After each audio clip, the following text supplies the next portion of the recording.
Inilah Gorissa dan TV, membaca Indonesia dengan 3 metode. Metode pemikiran.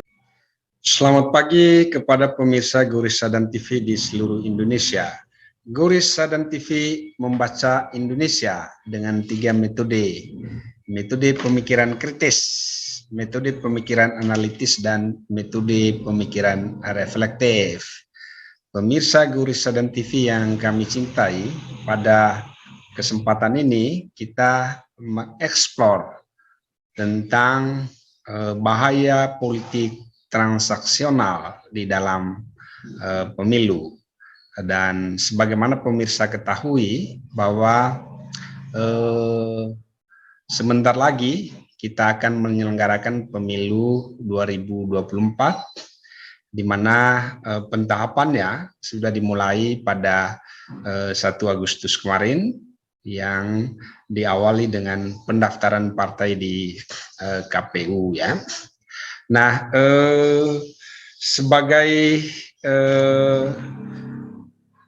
orang yang selama ini memiliki perhatian terhadap pemilu sebagai starting point atau awal pembentukan pemerintahan dan juga awal untuk pembentukan parlemen, kita sejatinya perlu memperhatikan atau mempertimbangkan bahaya politik transaksional ini, di mana politik transaksional ini sangat menonjol di dalam pemilu-pemilu kita, terutama misalnya pemilu yang dilaksanakan sejak 2004 sampai dengan pemilu 2024 nanti, atau juga sampai dengan pemilu 2019 kemarin ya.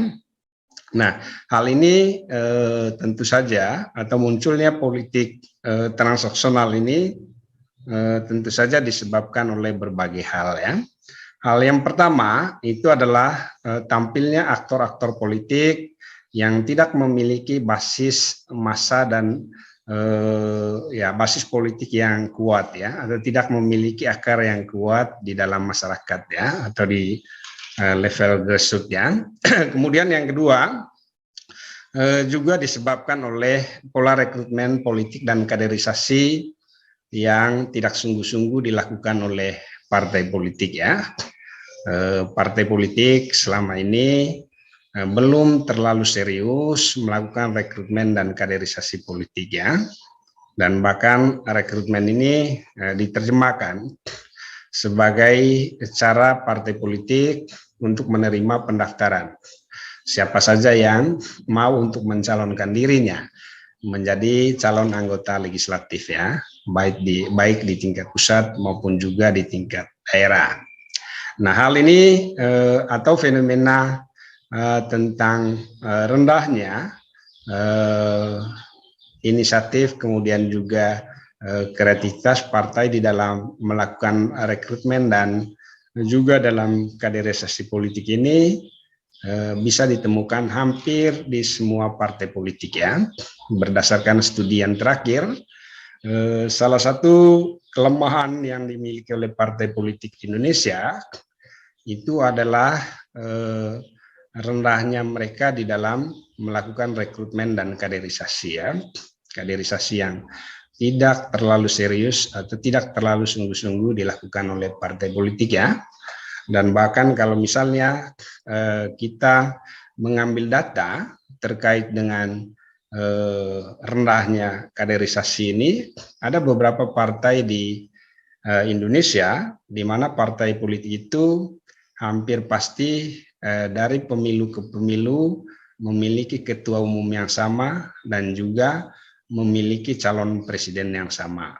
Dan ini tentu saja sangat memprihatinkan karena ada masalah yang serius yang sebenarnya kita sedang persoalkan di sini ya, di mana masalah ini tentu saja nanti sangat terkait dengan bagaimana akuntabilitas dan juga pemerintahan yang dihasilkan ya oleh kekeliruan atau kesalahan di dalam melakukan rekrutmen dan kaderisasi politik ini.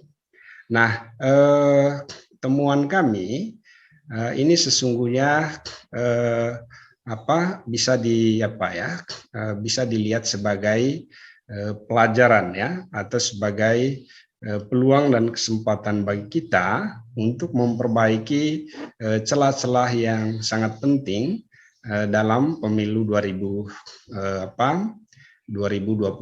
ya, di mana misalnya kami menemukan bahwa fenomena politik transaksional ini terjadi hampir di semua level ya, di mana misalnya ketika kami melakukan kajian terhadap pemilu 2014, kami menemukan ada sedikitnya 6 tipe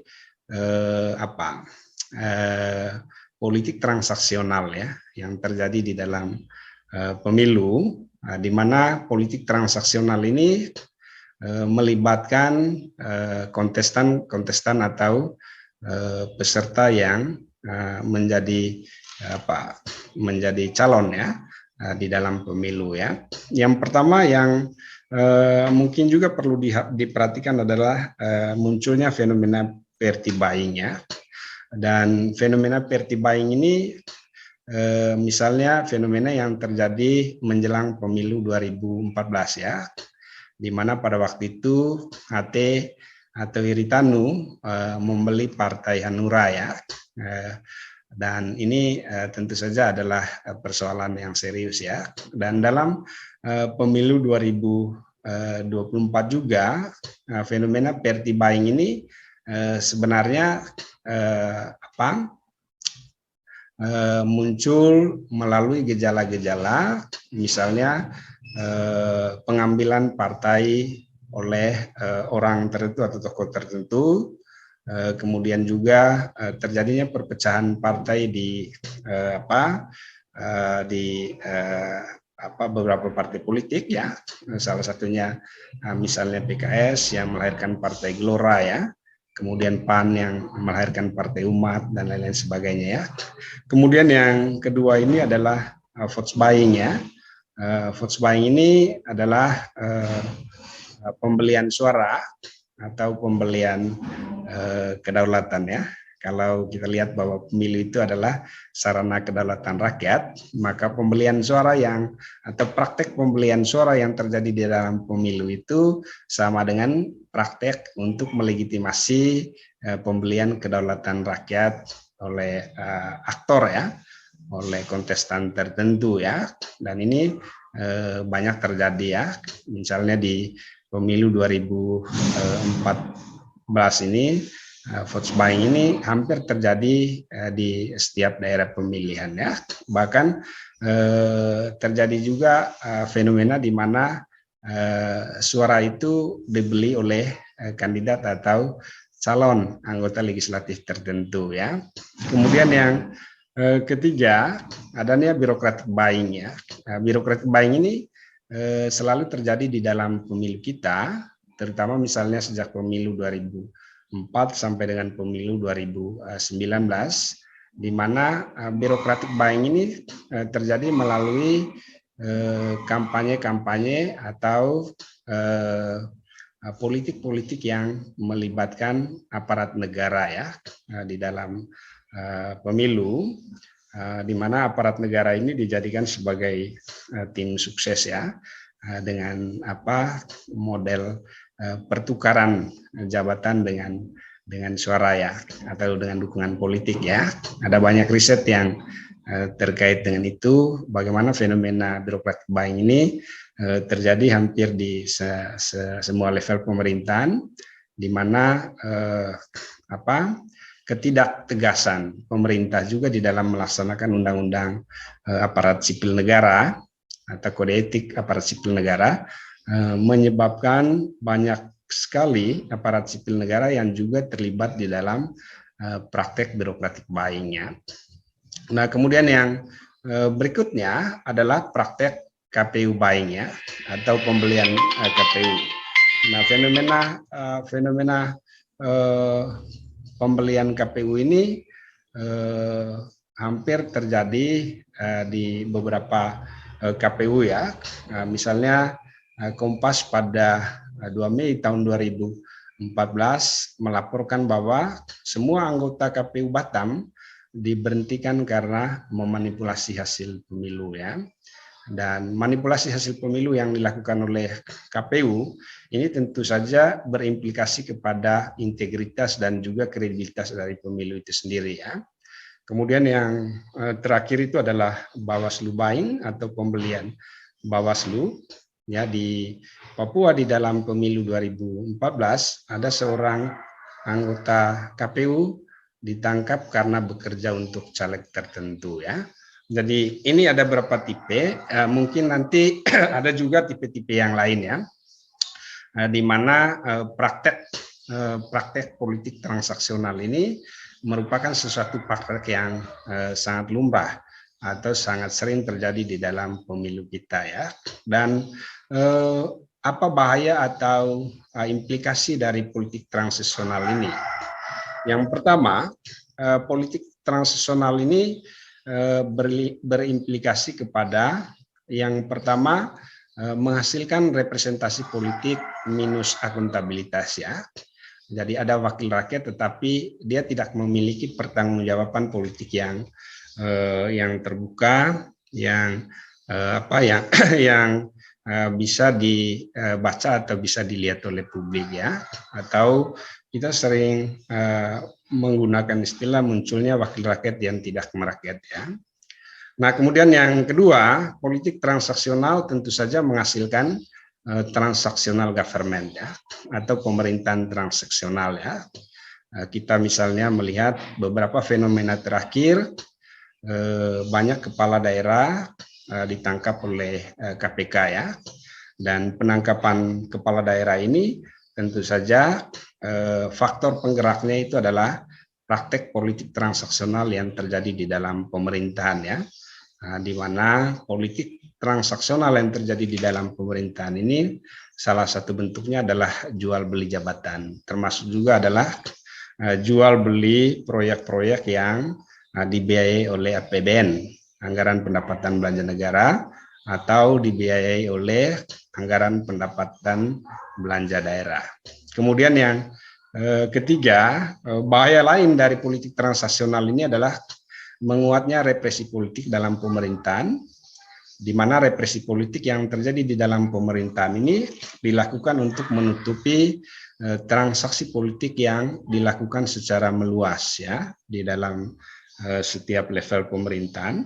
Dan ketika ada represi politik, tentu saja di sana terdapat transaksi politik yang cukup meluas, cukup melibatkan banyak orang, banyak aktor, sehingga kemudian represi itu atau cara kekerasan itu digunakan sebagai cara yang paling ampuh untuk menutupi transaksi-transaksi politik yang dilakukan oleh pejabat publik ya, pejabat pemerintah ya. Dan yang terakhir, bahaya yang lain dari politik transaksional ini adalah munculnya fenomena birokrasi yang ya dulu waktu Orde Baru itu disebut dengan istilah ABS, asal bapak senang ya, atau munculnya pejabat publik yang bekerja ABS, asal bapak senang ya.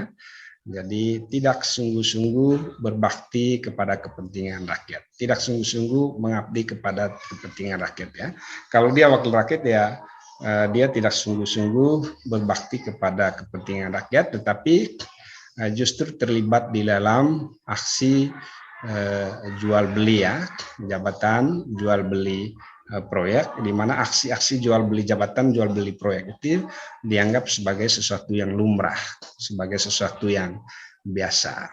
Demikian saja pemirsa Gorisadan TV yang kami cintai. Apabila Anda suka dengan video yang kami tampilkan, jangan lupa aktifkan lonceng notifikasi, like, kemudian subscribe ya, dan berikan komen jika Anda mengharapkan materi-materi yang sama atau materi-materi yang lain untuk kepentingan edukasi atau untuk kepentingan mencerdaskan Indonesia.